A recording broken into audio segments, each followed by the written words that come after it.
No episódio de hoje, a gente precisa falar sobre uma das maiores injustiças com os gatos. A ideia é que eles são frios. Seu gato não é frio. Ele só não se comunica do jeito que você espera. Mas vamos falar aqui da solução, porque quando você aprende a entender um gato, a relação muda completamente. E hoje a gente vai falar sobre comportamento felino, emoção e tudo aquilo que seu gato tentou te dizer, mas você ainda não aprendeu. Existe personalidade felina ou o comportamento dos gatos depende mais do ambiente que eles vivem? Os gatos são filopatas, que a gente chama, sim, eles são fiéis ao ambiente.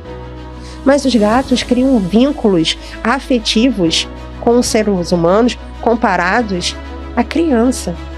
Doutora Camila Santana, formada em Medicina Veterinária, é mestre em Medicina Veterinária pela UFRJ, com pós-graduação em Medicina Felina e especialização em Oncologia e Medicina Integrativa.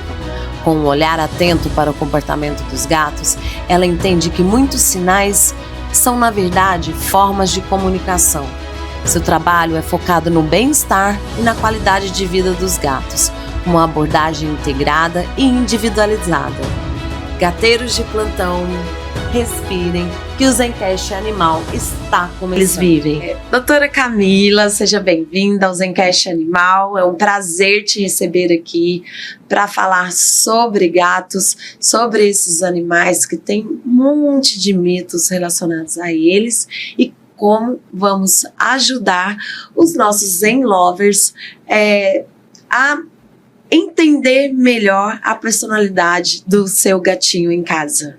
Obrigado, Lorena, pelo convite ao Zen Animal. Vamos falar um pouquinho, né, sobre essas delícias aqui. Sim, e me conta uma coisa, Camila. Quando que você falou, eu quero me especializar em gatos, e por quê? Foi muito especial, né? A minha avó materna, ela sempre teve gatos, né?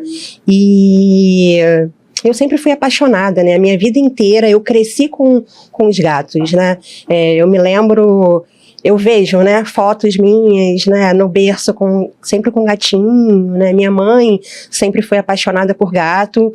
E quando eu entrei na faculdade, né, e eu comecei a entender, né, a estudar, eu pensei, nossa, eu quero ser especialista em gato, eu amo e eu quero entender, eu quero conhecer, eu quero poder ajudar, né, de alguma forma. Eles são muito julgados, né, pelos seus comportamentos, né, pela sua forma diferente.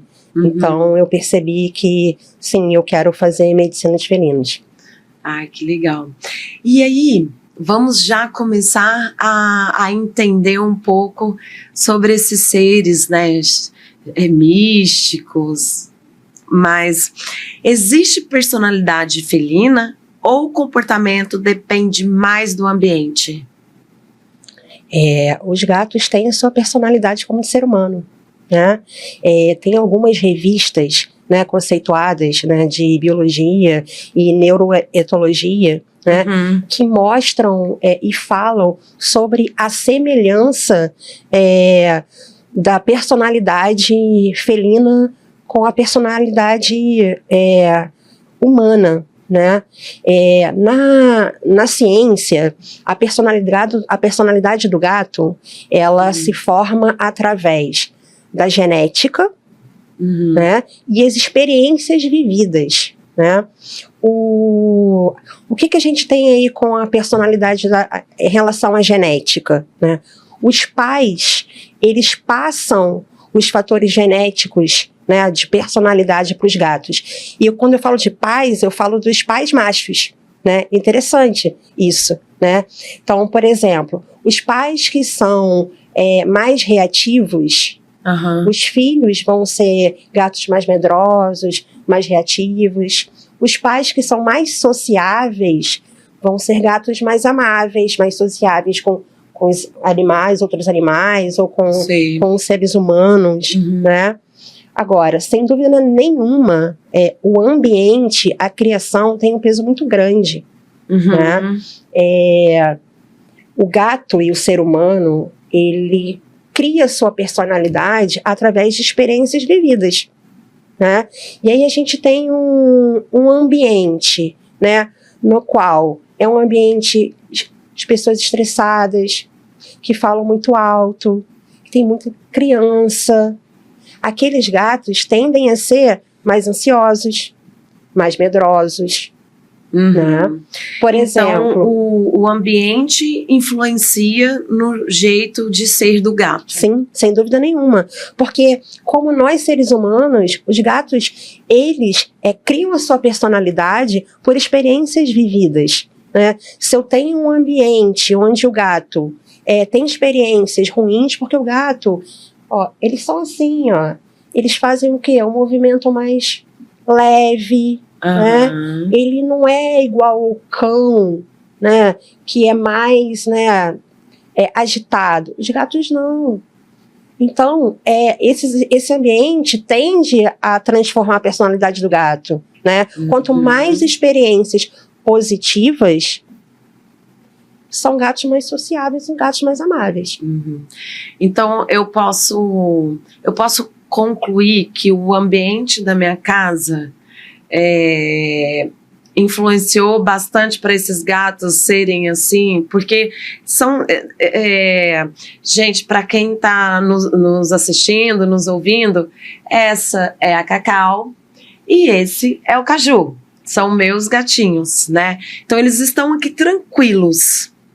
Isso significa que como eu faço com o meu ambiente o resultado deles serem tranquilos assim.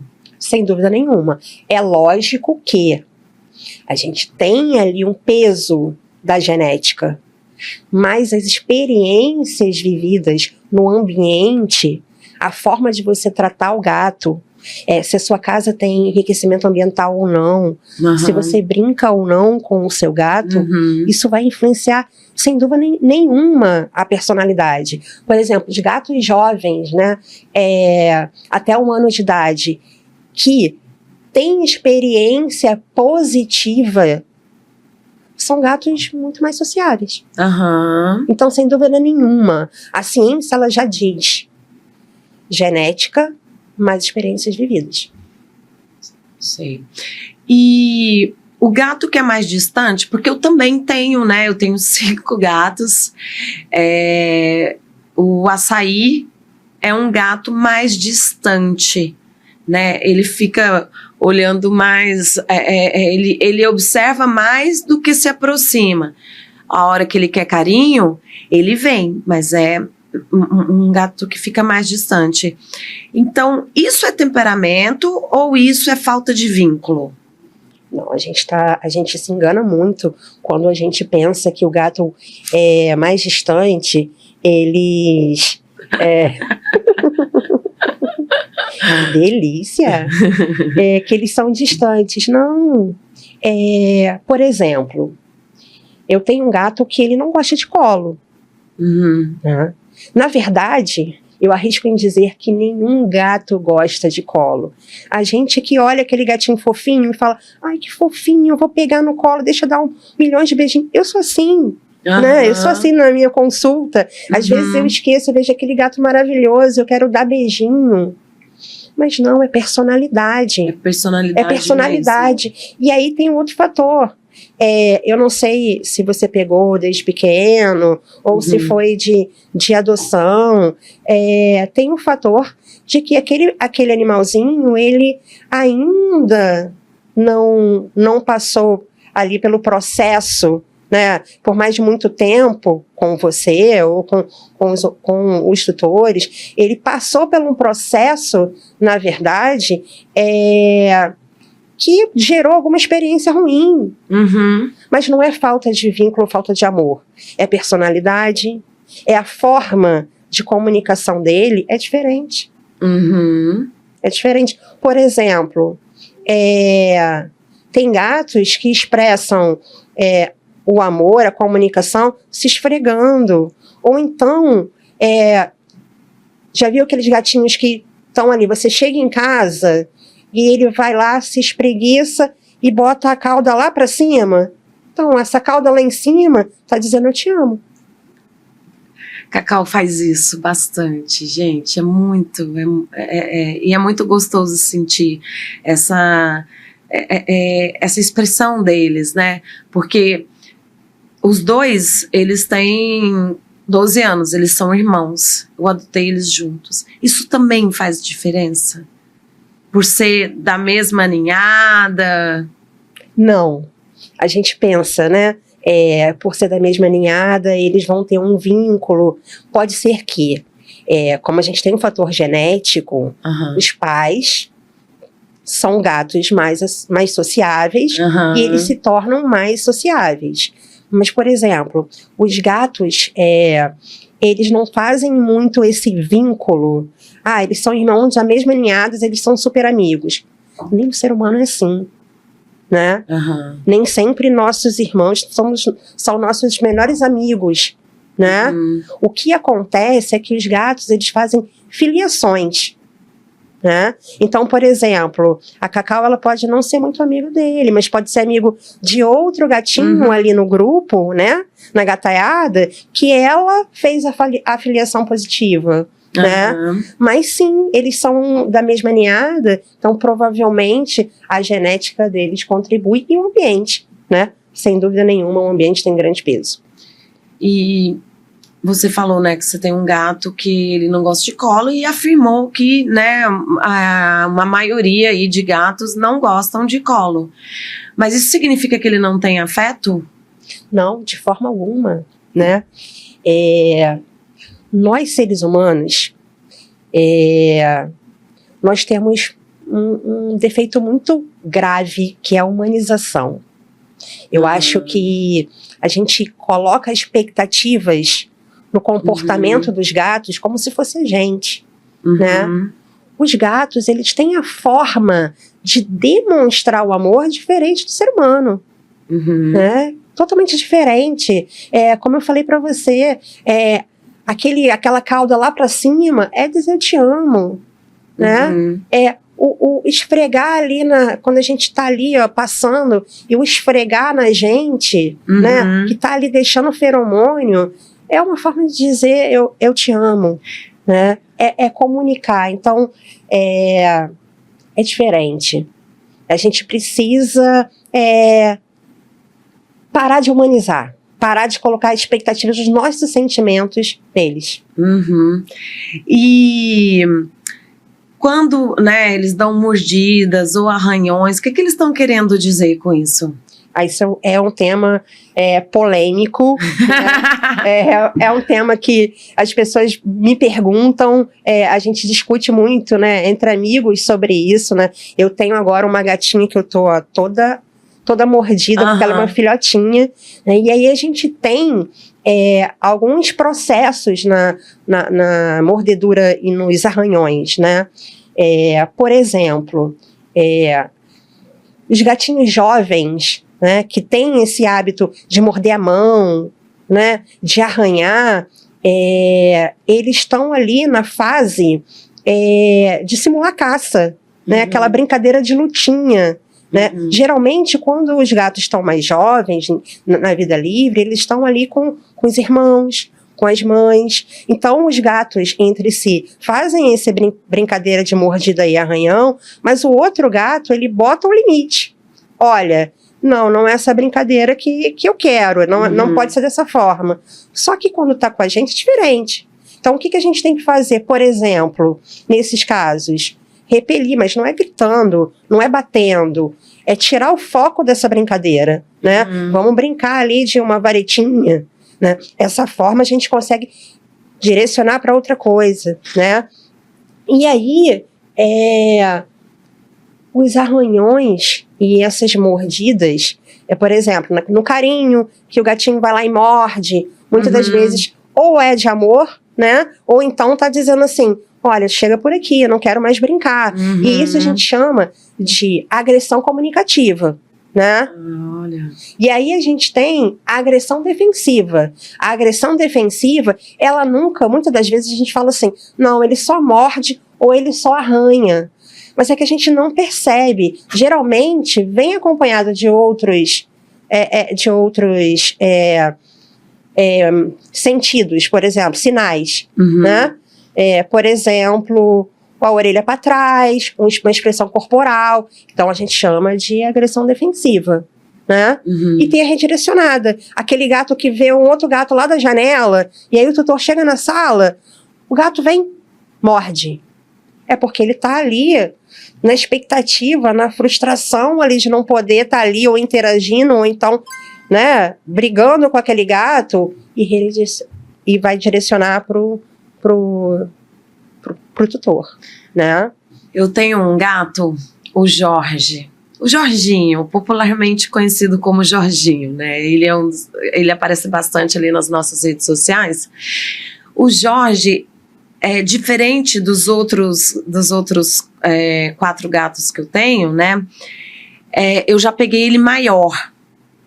Eu saí de um evento durante a madrugada e ele estava aqui no Aterro do Flamengo, né? Que tem uma comunidade de gatos aqui.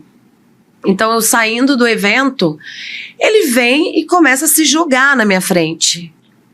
Se jogar mesmo, assim, aos meus pés. Aí eu, ai, que bonitinho. E já com o coração ali, né? Pô, gatinho de rua e tal. E andei, mas assim, não posso levar para casa.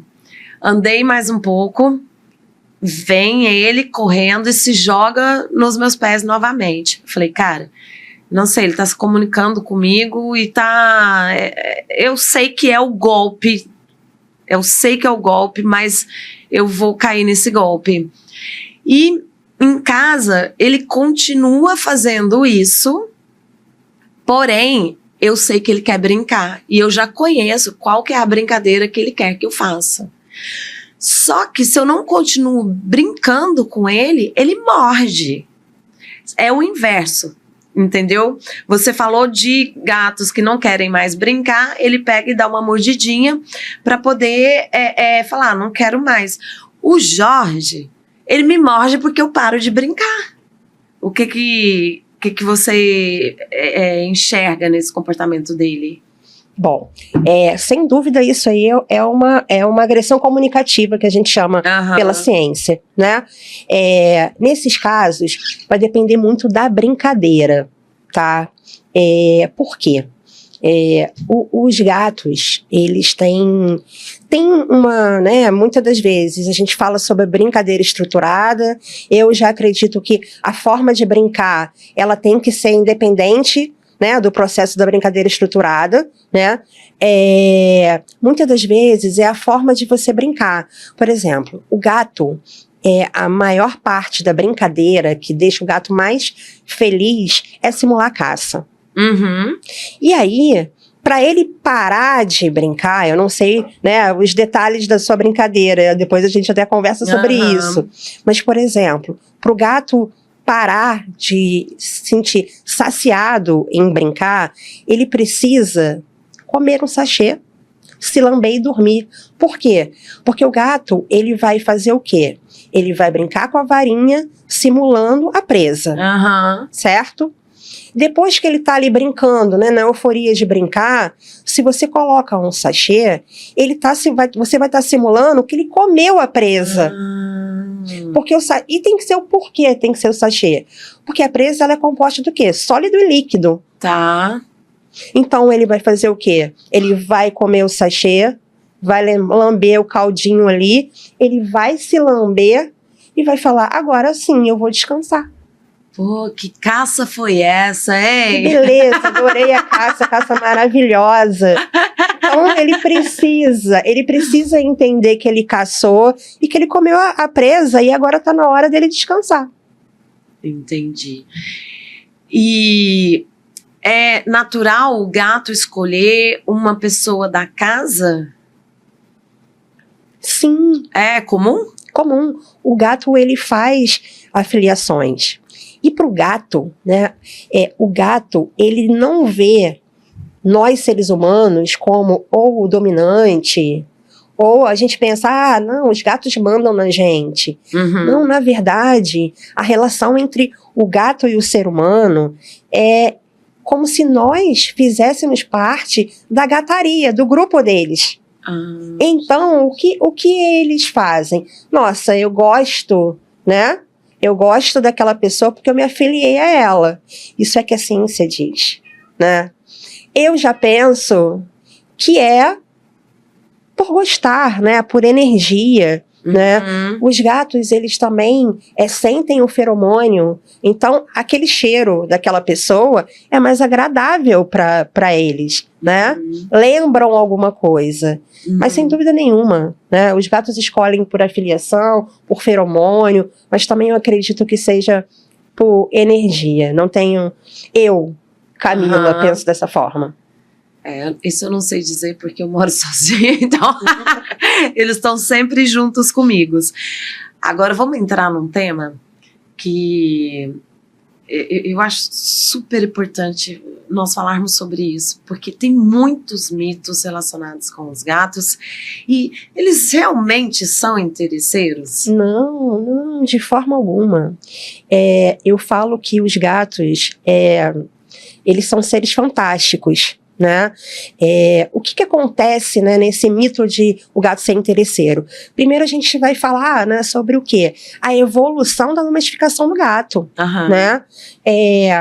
O gato, ele vem sendo, eu falo, né, vem sendo domesticado há 10 mil anos atrás. O cão, ele já iniciou, eu acho que o cão já é domesticado, porque ele começou a ser domesticado há 40 mil anos atrás.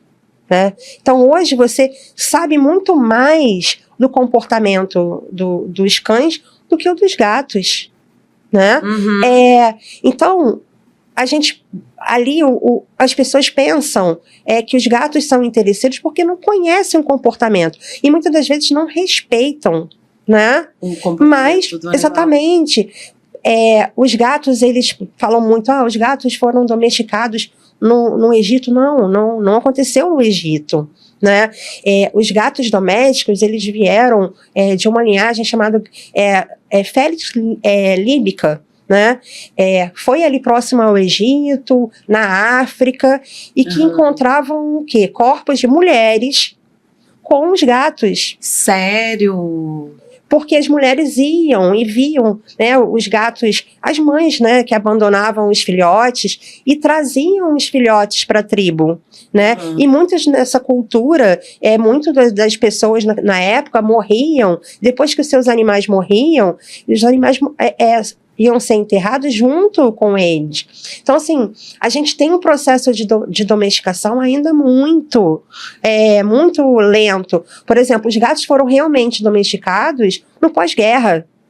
Olha, a gente está falando no pós-guerra que é ali, é atual. Então, tem todo esse mito, eles não são interesseiros, são criaturas fantásticas. Antigamente dizia assim, o gato não gosta do dono, o gato só gosta da casa. O gato não ama. Não ama. Os gatos são filopatas, que a gente chama. Sim, eles são fiéis ao ambiente. Mas os gatos criam vínculos afetivos com os seres humanos comparados à criança. Então, como que eles não amam? Né? Eles só ainda não foram domesticados completamente. E quando eles mostram a barriguinha? Que sinal que eles estão dando ali? Então, muitas das pessoas falam assim, mostrar a barriguinha.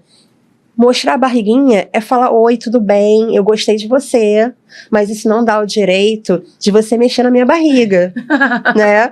Porque é irresistível. Vou coçar a barriguinha. Às vezes, até quando a gente coça, o gato vai lá igual um coelho, né? A gente fala assim, que bonitinho. Na verdade, ele tá dizendo ali, eu gostei de você, mas peraí, né? Já coçar minha barriga já é muito. Eu vejo isso em casa, né? E eu que sou a responsável por eles, que estou ali todos os dias. Mas mexeu na barriga. Os meus também não gostam.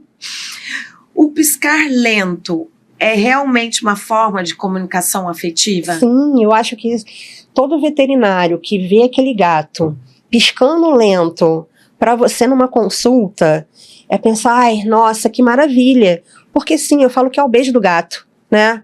O piscar lento é confiança, né? É dizer que tá tudo bem, né? Pode ir com cautela, né? Pode ir com carinho. Então, piscar lento é muito importante, né? Quando eu tô numa consulta e que eu vejo o gato, eu falando, e o gato piscando lento, isso é tudo. Eu falo, ai, que bom que agora eu consegui ter um laço de confiança, eu e o meu paciente.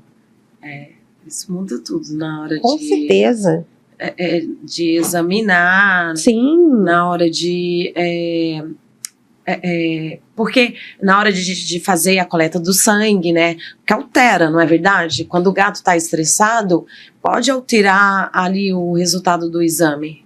Sim, e hoje em dia a gente tem atendimentos especializados, né? A prática cat friendly é muito importante, né? Não que o clínico, né, ele não possa lidar com gato ou atender gatos, mas é importante ter práticas cat friendly na consulta. Isso é muito importante. É muito importante para o gato e confortável também para nós veterinários.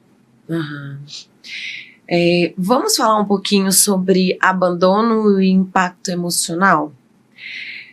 Como o abandono ou a vida na rua impactam o comportamento dos gatos?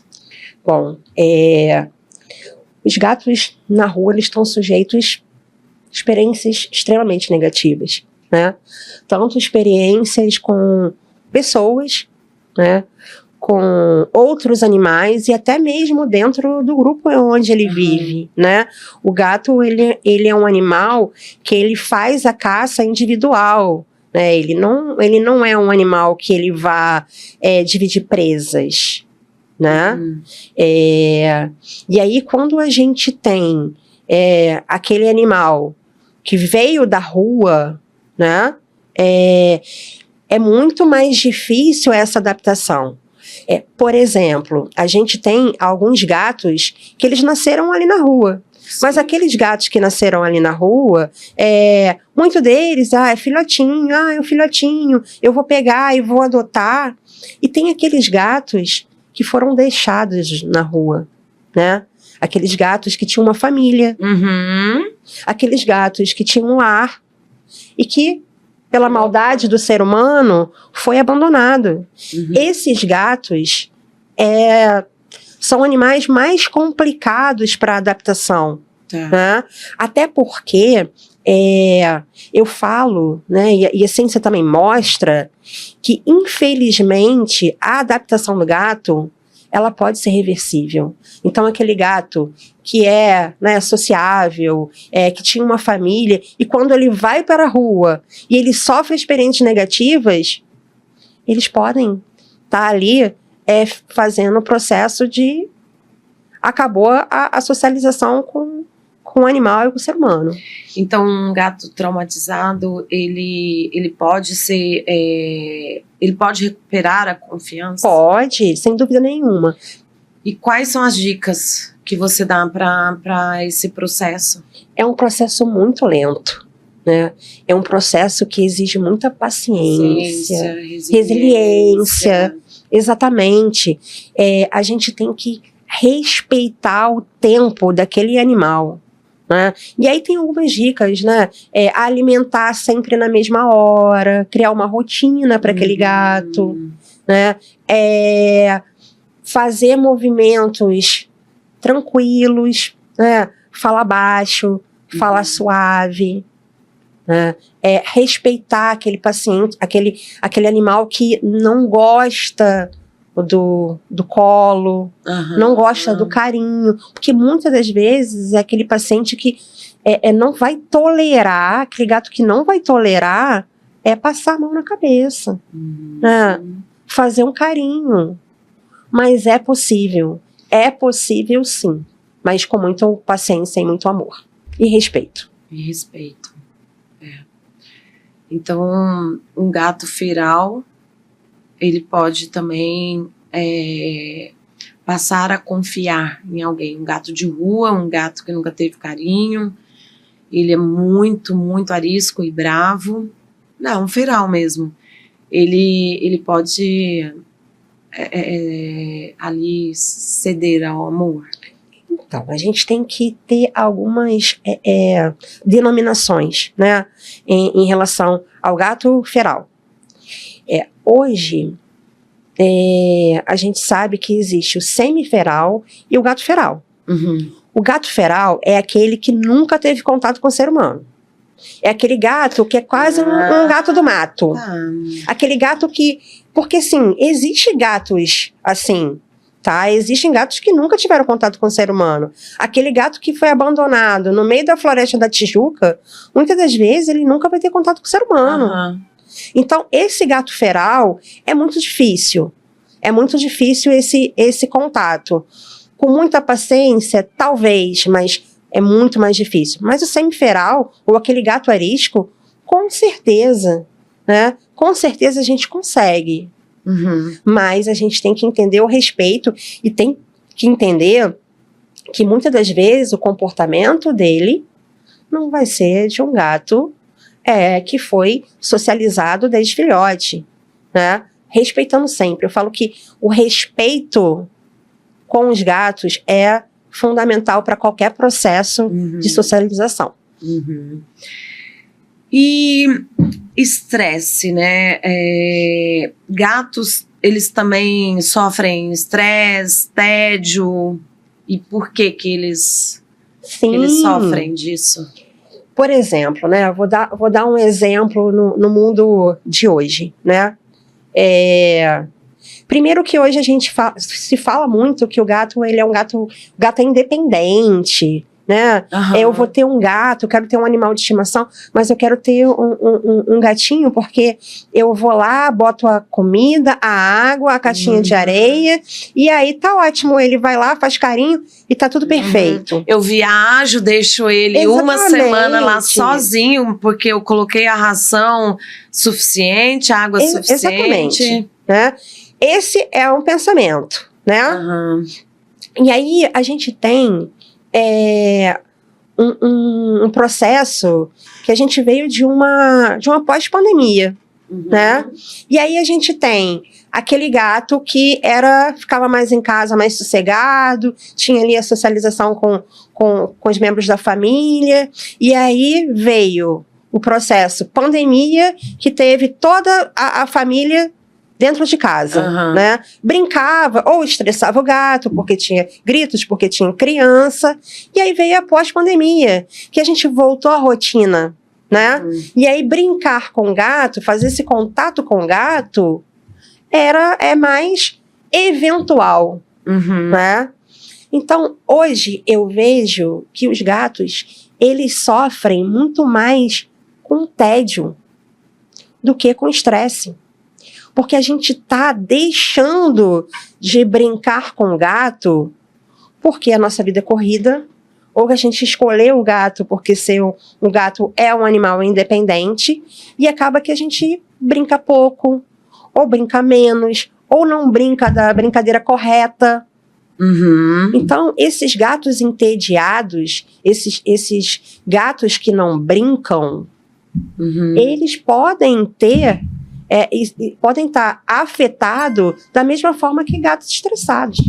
Então, hoje se fala muito na medicina de felinos sobre o tédio. O tédio é um fator muito mais, eu vejo muito mais importante para ser discutido do que o próprio estresse. Camila, quais são os sinais que um gato ele vai dar, né, para demonstrar que ele está emocionalmente afetado? Então, a gente vê aqueles gatinhos, né, que vocalizam muito durante a noite, né, aqueles gatos que derrubam as coisas, sabe, que distraem papel, né, comem pano. Isso são sinais de tédio, de estresse, né? A lambedura, aqueles gatos que se lambem compulsivamente.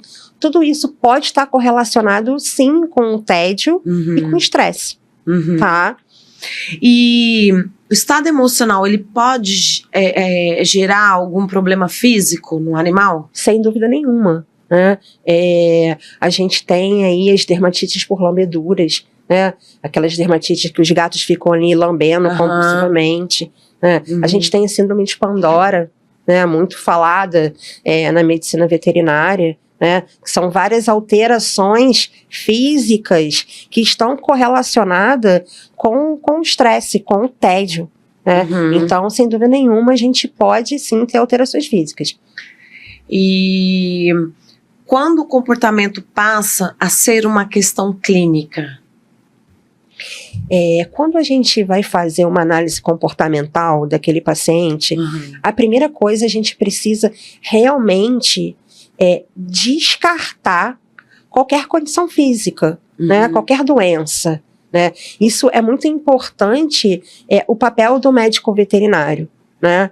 Hoje a gente tem, né, consultorias comportamentais com biólogos, né, que são pessoas sérias, que são, né, trabalham com etologia durante muito tempo, né, mas antes de a gente pensar até na questão comportamental, a gente precisa que o gato vá ao médico veterinário, que faça avaliação física, né, que faça exames de check-up, para a gente ali entender se é um problema comportamental ou se é um problema de doença. Por quê? Porque muitas doenças vão mudar o comportamento dos gatos. A gente tem aí a hiperestesia felina, né, que é um problema físico que tem muito a ver com o comportamento e que é pouco diagnosticado, né? Então, é importante, sim, a gente ter em mente que a gente tem que descartar qualquer outra doença. Mas tem um momento, assim, que precisa buscar ajuda ou só de perceber alguns sinais? Não, a gente precisa buscar ajuda, né? Aqueles gatos que são agressivos, né?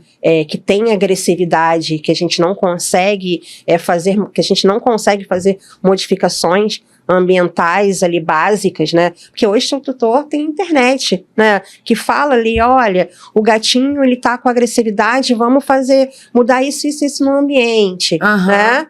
E aí, aquele gatinho que tem agressividade, né, que tem compulsão, né, aquele gato que não consegue se adaptar, né? Então, nesse caso, a ajuda de um especialista é fundamental. E chegou o momento da gente aprofundar um pouquinho na medicina integrativa, né? Quero saber o seguinte, o que mais falta nas casas para atender às necessidades dos gatos? Olha, o que eu mais vejo nas consultas, né, é a falta de setorização dos gatos. Setorização. Por exemplo, a primeira coisa quando eu faço uma consulta, eu pergunto: aonde fica a caixinha de areia? A caixinha de areia fica longe da comida, né? Mas longe o quanto? Longe do ambiente que dorme, comida perto da água, né? Muitas das vezes está lá o potinho de comida do lado da água. O gato, ele não gosta de tudo junto, tudo misturado, né? Os gatos, eles precisam de ter ali um ambiente separado. Água longe, comida longe. Então, eu vejo que isso é ainda muito presente ali no ambiente.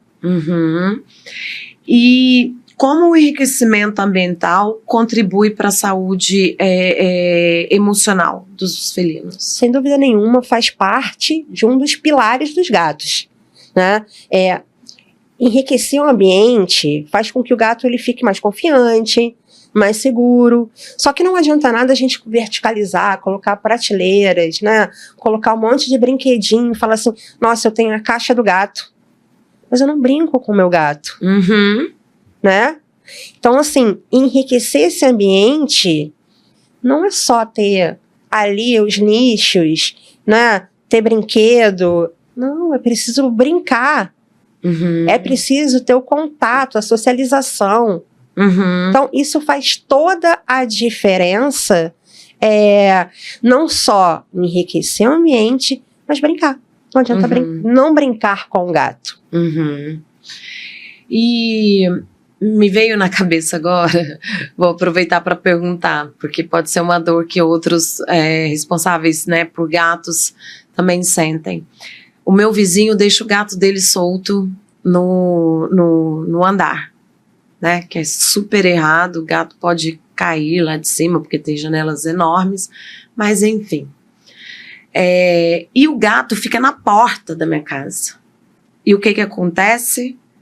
Ele faz xixi na porta da minha casa e o meu gato do lado de dentro faz xixi do lado de dentro do apartamento, na mesma porta. Eu, para conter o gato do vizinho, coloquei um pote de ração ali na frente da minha porta, porque eu pensei, o gato não vai fazer xixi tendo um pote de comida aqui. Percebi que funcionou, mas o meu gato do lado de dentro nota a presença do outro gato do lado de fora. Como que você acha que pode ser trabalhado isso? Primeiro é falar com o tutor desse gato, gentilmente, que ele tá errado, né? Uhum. Porque o gato que ele não vai à rua, mas ele não tá num ambiente seguro, né? Porque ele pode fugir, ele pode despencar do prédio, então assim, ele já não tá num ambiente seguro. E aí a gente tem um fator muito, muito importante. Né, da comunicação do gato é o olfato. Uhum. E aí, os gatos têm de marcar o território através da urina, porque tá liberando feromônio. Né? Então, o gato ali fez xixi, o seu gato, automaticamente, ele vai querer demarcar o território dele também. Uhum. Né? Então, assim, não adianta nada você cuidar só do seu animal, se a causa ainda vai continuar. Sabe? Então, lógico que limpar ali na porta, né, com produtos que tiram o odor, colocar feromônio positivo, né? Esse feromônio que a gente tem aí no mercado.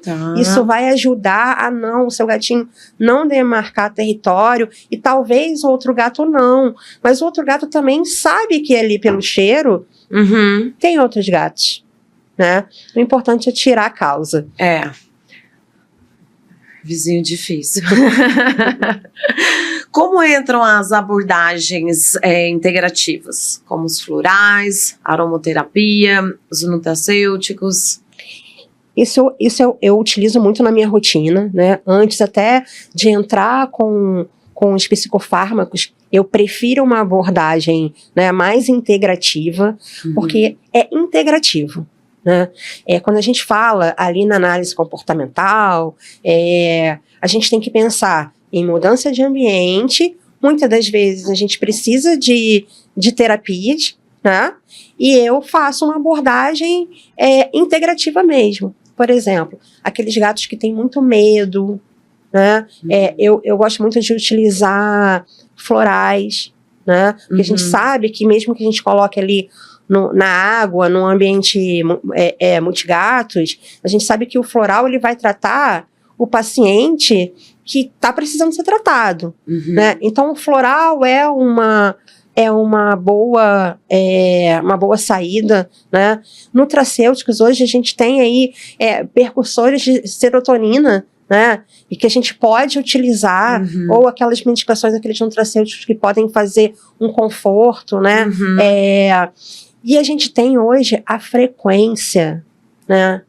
Porque a gente sabe que as músicas para gatos, elas emitem uma frequência positiva no gato que libera, que lembram o útero, lembram a questão dos filhotes, né, quando eles mamavam, quando eles viviam na mãe. Então não é colocar aquela musiquinha que você acha, eu vou botar uma música clássica tranquila para o meu gato. Não. Se é tranquilo para mim, vai ser tranquilo para o gato também. Não, é porque é música para gatos, porque é um estudo. A frequência, tem sons, tem músicas que lembram o ronronar para o gato. Porque eles percebem de uma forma diferente do que a nossa. E eu acho que não tem coisa mais gostosa no mundo do que ouvir um ronronar, né? A frequência do ronronar, ela é maravilhosa. Eu falo que é um mantra natural. E tem estudos que mostram que o ronronar previne infarto do miocárdio. Então, assim, eu quero estar sempre com o gatinho ronronando, né? E a gente nem falou do ronronar, né? Que é uma demonstração de amor muito grande, e não só de amor, como de confiança, né? Sim, sim. Além dessa confiança, o ronronar é o gato dizendo que ele está confiando em você. É claro que, por exemplo, os gatos podem ronronar num estresse muito grande, tá? Eles podem. Tem gatos em consultas que estavam ronronando, mas não por amor, e sim por estresse. Mas a gente não sabia disso. Sim, os gatos podem ronronar. Eu sempre achei que é por conta de amor, assim, de confiança, de tranquilidade. É porque o ronronar, ele é uma comunicação, mas gatos que estão extremamente excitados ou extremamente com medo, eles podem ronronar. Eles podem, não é confundir o sentimento, mas eles podem fazer o ronronar para se acalmar. Tá. Por quê? Porque o ronronar é muito importante na comunicação. Então eles estão... É uma forma de autocontrole. Exatamente. Então eles vão ronronar para quê? Para tentar se acalmar. Mas eu acho que o ronronar, quando a gente pega aquele gatinho, faz aquele carinho, e ele tá ronronando, é perfeito. E, né, voltando, eu saí um pouco do tema, mas voltando aqui nessa parte de medicina integrativa, né? Em quais situações ou abordagens elas podem ser suficientes? Porque você é uma médica oncologista também, né? Então, em qual momento... Não só da oncologia, eu trouxe isso porque a gente ainda não falou sobre você ser, né, oncologista, mas em qual momento que as terapias integrativas são suficientes? Olha, eu abordo muito a medicina como integrativa, sabe? Eu acredito que ela, não que sozinha não faça efeito, tá? Mas eu acho que é um conjunto e existe também aquele paciente, um indivíduo, tá? Por exemplo, no comportamento, aqueles gatos, né, que a gente consegue fazer a modificação ambiental, a gente consegue utilizar os nutracêuticos, ou um floral, ou uma homeopatia, e que a gente não precise usar psicofármacos, é aquele paciente que eu não vou utilizar psicofármacos, né? Mesmo que ali me falam, mas por que você não entrou com isso? Ou por que você não utilizou isso? Porque eu não vi necessidade. O animal, ele tá bem, né? Lógico que quando a gente fala de oncologia ou de algumas doenças, né, crônicas graves, a gente tem que entender, né, que nem sempre aquele paciente ele vai só com a homeopatia ou só com a cannabis, né, ou só com terapias de nutracêuticos vão funcionar. A gente vai precisar sim entrar com a medicina convencional, né? Certo. Mas é individual. A gente nunca pode pensar que o paciente é uma receita de bolo. Tá. O paciente, ele é um indivíduo. E precisa olhar o todo. Com certeza. Daquele indivíduo, né? Exatamente. E você falou, né, sobre alopático e, né, a homeopatia, dentre outras técnicas que você falou. Quando você sabe que tem que fazer essa associação? Muitas das vezes, aquele paciente, assim, eu gosto muito de analisar o paciente, o ambiente do paciente, né? E aí sim, eu perceber, né, através ali porque a gente faz uma anamnese, né? A gente não é eu tiro vozes da minha cabeça que tem que fazer dessa forma, né? A gente olha aquele paciente e entende e faz a escolha. Olha, eu acho que dessa forma a gente consegue usar um floral, né? Eu acho que esse paciente, eu já preciso entrar com um nutracêutico aí que tem algum precursor de serotonina, por exemplo, que ele tem ali um pouco mais de hiperatividade ou um pouco mais de agressividade, né?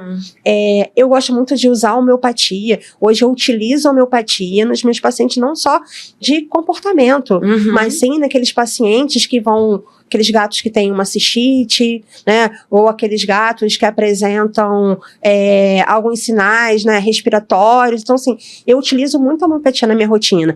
Eu fui tratada e uso homeopatia, né? Eu sou tratada com homeopatia até hoje. Então, assim, eu acredito muito na homeopatia. E aí, quando eu vejo, muitas das vezes, quando eu pego um paciente, por exemplo, na oncologia, né? Aquele paciente, quando ele já entra na minha consulta oncológica, muitas das vezes, eu já começo um processo com nutracêutico, depois eu vou evoluindo com uma homeopatia, porque eu acho que é integrativa. O paciente ele não precisa estar mal para eu escolher fazer a medicina integrativa. E cannabis? Gosto bastante. Gosto bastante. A cannabis, ela contribui em comportamento, mas contribui em tratamento também? Sim, sem dúvida alguma nenhuma, doença? Sem dúvida nenhuma. Hoje a gente tem aí, né, que tumores, né, eles são responsivos a componentes, né, alguns componentes, né, da cannabis para comportamento, mas eu falo muito hoje que a gente tem uma divulgação bem grande da cannabis, mas nem todos os profissionais eles estão aptos para fazer a prescrição, entender da prescrição. É a mesma coisa de nutracêutica, a mesma coisa dos florais, sabe? Então a gente precisa, sim, escolher um profissional sério, sabe? Que seja realmente direcionado. Porque, por exemplo, você vê hoje, né, que você pode pesquisar na internet, né? E tem lugares que você pode fazer a compra, e agora nem tanto, mas antes você poderia fazer a compra, às vezes, muitas das vezes, sem prescrições, em lugares que não são sérios.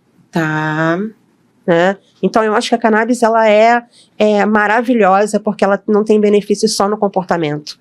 Ela tem benefício em numa diversidade de patologias. Bom, estamos chegando no final. Esse papo tá tão bom, faltou tanta coisa para eu te perguntar aqui. Eu acho que vale outro episódio para nós explorarmos mais os felinos. E eu gostaria de saber, né, o que os gatos, né, para a gente finalizar aqui, o que os gatos vieram para ensinar para nós humanos? Olha, sem dúvida nenhuma, sabe? Os gatos vieram ensinar pra gente equilíbrio, sabe? O silêncio, né? O tão importante o silêncio. Muitas das vezes a gente não valoriza o silêncio, sabe? O respeito com o próximo, sabe? Porque a gente precisa respeitar o tempo do gato da mesma forma que a gente precisa respeitar o nosso tempo e respeitar o outro, sabe? Fora que o amor incondicional de um gato ou de um animal é um amor puro, né? Eles não têm essa moral que a gente tem, né? Eles podem até ter ética, mas eles não têm essa moral, né? O gato, ele ama. Ele não vai fazer xixi fora da caixinha por birra.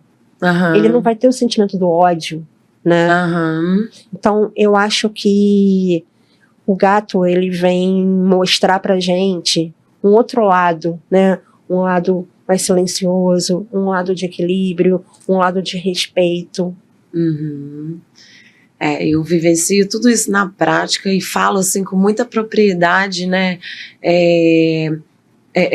Validando o que a doutora Camila acabou de falar aqui com vocês. E onde os nossos Zen Lovers te encontram?